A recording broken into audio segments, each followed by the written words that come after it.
ഇന്നത്തെ വീഡിയോയെ നല്ല ഹെൽത്തി ആയിട്ടുള്ള നല്ല ഈസി ആയിട്ട് നമുക്ക് വീട്ടിലുണ്ടാക്കാൻ പറ്റുന്ന ബ്രൊക്കോളി ഓംലെറ്റ് ആണ് കേട്ടോ. ഇത് ഉണ്ടാക്കാൻ എന്താ കാരണം എന്നറിയോ? ഞാൻ ഇന്നലെ നമ്മളുടെ വെജിറ്റബിൾ ഷോപ്പിൽ പോയിട്ടുണ്ടായിരുന്നു. അവിടെ ഇപ്പോൾ ബ്രൊക്കോളിക്ക് പീസ് റേറ്റ് ആട്ടാ 2 റിയാൽ ഒരെണ്ണത്തിന്. അപ്പോൾ ഞാൻ ഉള്ളതിൽ ഒരു വലുത് നോക്കിയിട്ട് എടുത്ത് എന്നിട്ട് ഇന്ന് രാവിലെ ബ്രൊക്കോളി ഓംലെറ്റ് ഉണ്ടാക്കിയിട്ടാണ് നമ്മൾ കഴിച്ചിരിക്കുന്നത്.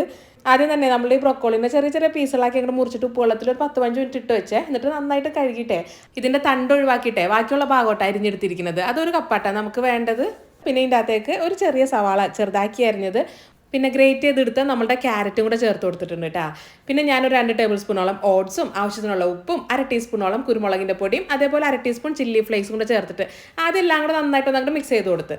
ഓംലെറ്റ് എന്നൊക്കെ പറയുമ്പോൾ മുട്ട വേണ്ടേ അല്ലേ? അപ്പം ഞാൻ 4 കോഴിമുട്ടയാട്ടോ അതിൻ്റെ അകത്ത് ചേർത്ത് കൊടുത്തിരിക്കുന്നത്. നമ്മളുടെ ഈ മുട്ടയും ബ്രൊക്കോളിയും ക്യാരറ്റും ഓട്സ് എല്ലാം കൂടെ നന്നായിട്ട് അങ്ങോട്ട് മിക്സ് ചെയ്ത് കൊടുത്ത്. ഇനി ഒരു പാൻ ചൂടാക്കിയിട്ട് അതിൻ്റെ അകത്തേക്ക് ഞാനൊരു ടീസ്പൂണോളം ബട്ടർ ആട്ടാ ചേർത്ത് കൊടുത്തിരിക്കുന്നത്. ഇനി ബട്ടർ വേണ്ടെങ്കിൽ സൺഫ്ലവർ ഓയിലോ വെളിച്ചെണ്ണ എന്തുവേണമെങ്കിലും ഒഴിച്ചോ, ഞാൻ ആരോടും പറയൊന്നുമില്ല. ഇനി നമ്മൾ ഉണ്ടാക്കി വെച്ചിരിക്കുന്ന നമ്മളുടെ ഈ ഒരു മിക്സ് ഉണ്ടല്ലോ അത് അങ്ങോട്ട് ചേർത്ത് കൊടുത്ത് ലോ ഫ്ലെയിമിൽ അടച്ചു വെച്ചിട്ട് വേണം കേട്ടോ ഇതിൻ്റെ ഒരു സൈഡ് വേവിക്കാനായിട്ട്. ഒരു സൈഡ് അത്യാവശ്യം നന്നായിട്ട് വെന്ത് കഴിഞ്ഞാൽ നമുക്കിതിനെ അങ്ങോട്ട് മറിച്ചിട്ട് കൊടുക്കാം. ഇനി നമ്മളുടെ മറ്റേ ഭാഗവും കൂടെ ഒരു ലോ ഫ്ലെയിമിൽ ഇട്ടിട്ട് ഒന്ന് വേവിച്ചെടുക്കണം കേട്ടോ. എന്നിട്ട് വേണം ഇതൊരു പാത്രത്തിലോട്ട് മാറ്റി കൊടുക്കാനായിട്ട്. നമ്മൾ സാധാരണയായിട്ടേ ബ്രൊക്കോളിയൊക്കെ മേടിച്ചാൽ സാലഡല്ലേ ഉണ്ടാക്കലുള്ളൂ. ഇന്നത്തെ തവണ ബ്രൊക്കോളി മേടിക്കുമ്പോഴേ ഇതേപോലെ ഒരു ഓംലെറ്റ് അടിച്ച് നോക്ക്, എന്തായാലും നിങ്ങൾക്ക് സാധനം ഇഷ്ടപ്പെടും, അത് ഞാൻ ഗ്യാരണ്ടിയാണ് കേട്ടോ. ഇത് പിന്നെ ഉണ്ടല്ലോ നമ്മളുടെ മക്കൾസിന് സ്കൂളിൽ സ്നാക്ക് ബോക്സിൽ കൊടുത്തുവിടാൻ പറ്റിയ ഒരു